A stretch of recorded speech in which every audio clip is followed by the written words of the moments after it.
Assalamualaikum guys. Hari ni aku berada dekat DH Petrol Seri Alam Pasir Gudang. Ada kawasan lot atas tu untuk disewakan. Jadi kalau korang berminat, boleh kontak aku. Jom kita tengok sama-sama apa yang ada dekat bahagian atas tu. Dapat office, nanti dia boleh tambah sebenarnya.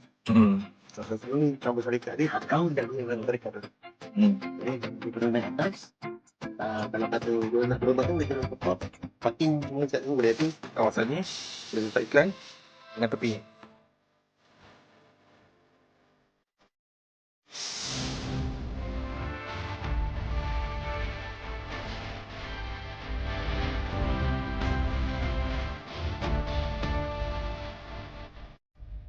Okay guys, so ni dia lot kedai tingkat atas tu. Korang boleh sewakan.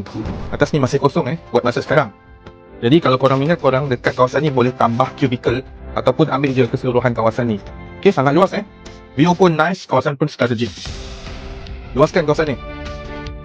So guys, ni lah fasiliti yang ada dekat sini. Setakat ni masih kosong Kalau korang nak niaga, rasanya kena tambah sendiri extension dekat sini, wire untuk korang tambah barang-barang niaga korang lah.